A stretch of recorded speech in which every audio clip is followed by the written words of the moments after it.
Rabi kitchen 24 with village food আপনাদের সবাইকে স্বাগত জানিয়ে আজ আমি শুরু করছি একটি নতুন রেসিপি।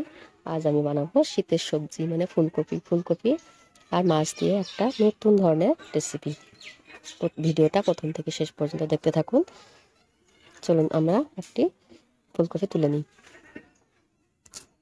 দেখুন আমার বাড়ির উঠানে কতগুলো সবজি হয়ে আছে, কত ধরনের সবজি। আর এই দেখুন একটা ফুলকপি হয়েছে। আমি আজ এই ফুলকপিটা তুলে আজকে রান্না করব। দেখুন কতটা বড় হয়েছে আর কতটা সুন্দর। বাড়িতে ফুলকপি সার বিষ কোনো কিছুই নেই, একবারে সুন্দর, খেতে কিন্তু অসাধারণ হবে। বাজারে যেগুলো পাওয়া যায় সার বিষের তৈরি হয়, আর বাড়িতে একবারে নিখুঁত বিষ সার ছাড়াই ফুলকপি। আজ আমি ফুলকপিটা তুলে নেব। আর এই দেখুন কতগুলো মটরের শাক হয়ে আছে। ফুলকপিটা আমি তুলে নেব। দেখুন কতটা সুন্দরভাবে বড় হয়েছে, দেখতে কিন্তু ভালো লাগছে। আমি গুঁড়া থেকে কেটে নেব হিসু দিয়ে।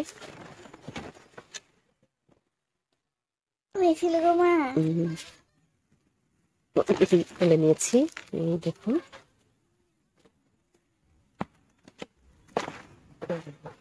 কতটা বড় হয়েছে, দেখুন দেখতে কিন্তু দারুণ লাগছে। ফুলকপিটা কেটে ধুয়ে আমি রান্নার কাছে চলে যাব।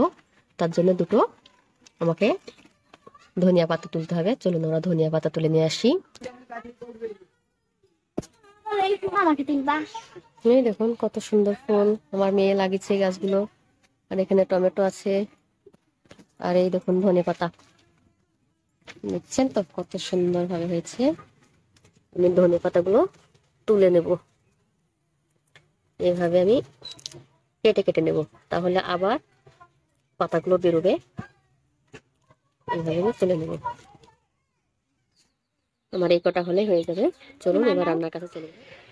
ফুলকপি কেটে ধুয়ে আমি নিয়ে চলে এসেছি রান্নার কাছে। আমি কড়াই বসিয়ে দিয়েছি, কড়াইয়ে পানি দিয়েছি, পানিটা গরম হয়ে গেছে।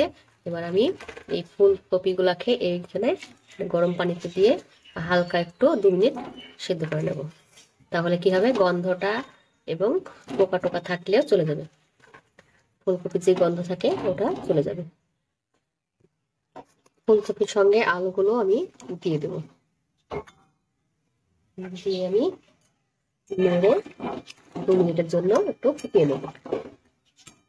এতে করে ফুলকপির গন্ধটা চলে যায়, খেতে কিন্তু অসাধারণ লাগে। এভাবে একবার বাড়িতে রান্না করে খাবেন। আর আমার ভিডিওটা প্রথম থেকে শেষ পর্যন্ত দেখুন।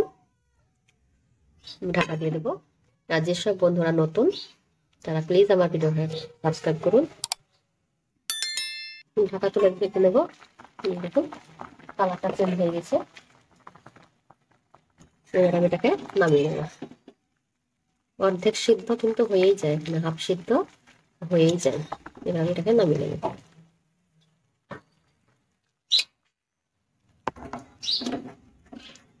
ঢেলে নেব।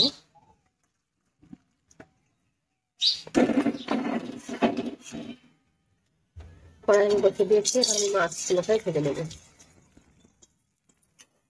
মাছগুলোকে লবণ হলুদ মাখিয়ে নিয়েছি, আমি ভেজে নেব।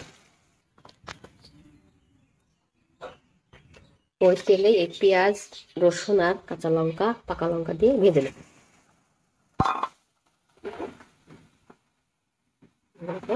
হালকা ভাবে ভেজে নেব।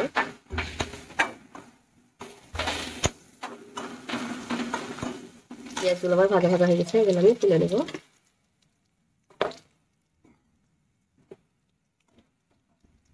তুলে আমি পাটাতে বেটে নেব, তাই পাটাতে রাখছি। এটাকে বেটে নেব। ওই তেলের মধ্যে দিয়ে দেবো 1 চিমটি হলুদ আর একটু লবণ দিয়ে আমি ফুলকপিগুলোকে ভেজে নেব। কালারটা ভালো আসবে, দেখতে ভালো লাগবে। ফুলকপিটা ভালো করে ভেজে নেব। ফুলকপিগুলো ভেজে নিয়েছি, এবার আমি এটাকে তুলে নেব।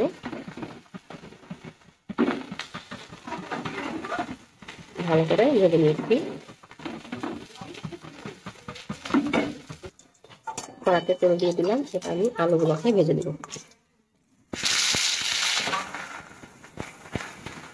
আলুগুলো মতো লাল লাল করে ভেজে নেবো।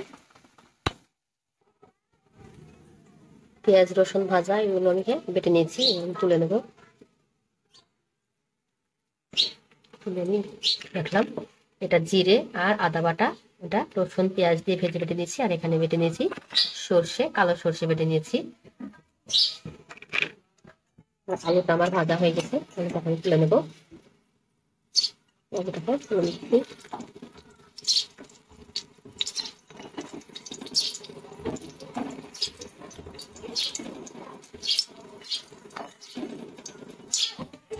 তুলে নিই। ওই তেলে একটু তেল দিয়ে দেবো, আর একটু দিয়ে দেবো দুটো তেজপাতা, আর দিয়ে দেবো হাফ চামচ জিরে, ফোড়ন দিয়ে দিলাম। এরকম ভালোভাবে ভেজে নেব। ফোড়নটা ভাজা হয়ে গেছে, এখানে আমি দিয়ে দেবো এটা যেটা রেখেছিলাম মশলাটা, ওটা দিয়ে দিলাম। পেঁয়াজ আর রসুন ভেজে আমি পেস্ট করে নিয়েছি, এটা একটু ভেজে নেবো। এবার আমি দিয়ে দেবো জিরে বাটা, এটাকে ভালোভাবে ভেজে নেবো।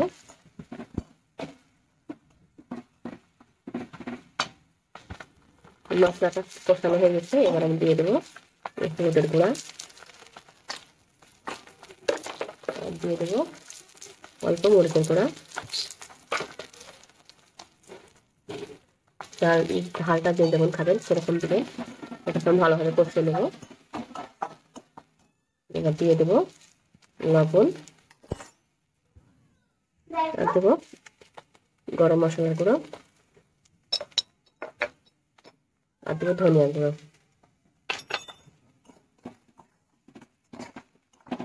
এবার দিয়ে দেবো একটুখানা মশলার পানিটা দিয়ে ভালো করে কষিয়ে নেবে। আমি কিন্তু খুব সাধারণভাবে রান্নাটা করে দেখাচ্ছি, এইভাবে রান্না করে খেলে না খুব ভালো লাগে। ভালো করে এটাকে কষিয়ে নেব। মশলাটা কষানো হয়ে গেছে, এরপর থেকে তেল ফিরে চলেছেন, কষানো হয়ে গেছে। এবার আমি দিয়ে দেবো পানি, পরিমাণ মতো পানি দিলাম। ফুটতে থাক, পানিটা ঝোলটা ফুটে উঠেছে। এবার আমি দিয়ে দেবো আলুগুলো অল্প একটু সিদ্ধ হলেই আমি কিন্তু ফুলকপিগুলো দিয়ে দেবো। ঝোলটা ভালোভাবে ফুটে গেছে, এবার আমি দিয়ে দেবো ফুলকপিগুলো দিয়ে দিলাম। দিয়ে ভালোভাবে নেড়ে ঢাকা দিয়ে সিদ্ধ করে দেবো।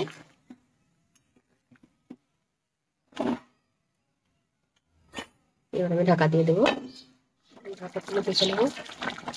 এবার আমি মাছগুলোকে দিয়ে দেবো।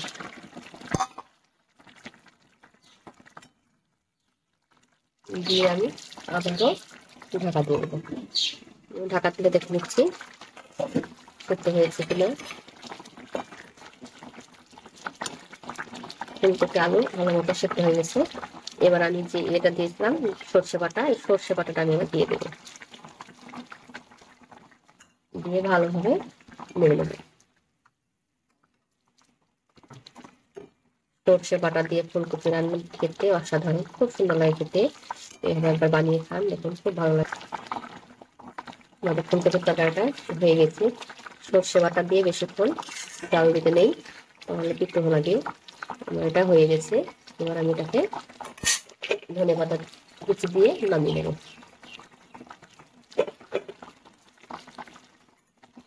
কতটা সুন্দর দেখতে হয়েছে, দেখুন খুব সুন্দর হয়েছে দেখতে।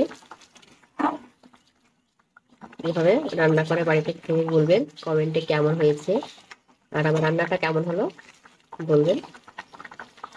বাড়ির উঠোনে ফুলকপি সার বীজ ছাড়াই কিন্তু ফুলকপি হয়েছে, খেতে কিন্তু স্বাদটা দুর্দান্ত হবে, একেবারে আলাদা।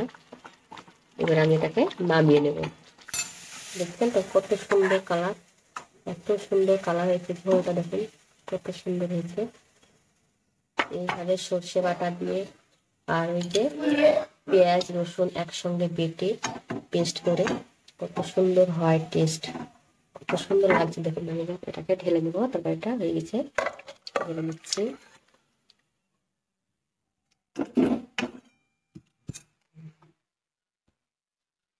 দেখুন কতটা সুন্দর, মনে হচ্ছে যেন মাংস রান্না হয়েছে। খুব সুন্দর হয়েছে। তরকারির কালারটা দেখছেন কতটা সুন্দর হয়েছে। দেখুন দেখতে কিন্তু দারুণ লাগছে, খেতেও খুব সুন্দর। আর ফুলকপিগুলো দেখুন গোটা গোটা হয়ে আছে। দেখুন ঝোলটা কত সুন্দর হয়েছে। দেখুন দুর্দান্ত স্বাদের ফুলকপি সর্ষে বাটা দিয়ে কতটা সুন্দর হয়েছে। টেস্ট করি। খুব সুন্দর হয়েছে। এভাবে একবার বানিয়ে খাবেন, দেখবেন খুব ভালো লাগবে। আর আমার ভিডিও যদি ভালো লাগে অবশ্যই একটা লাইক শেয়ার করুন, সাবস্ক্রাইব করুন, আর কমেন্টে বলবেন কেমন হয়েছে। সবাই ভালো থাকবেন, সুস্থ থাকবেন, দেখা হবে পরের ভিডিওতে।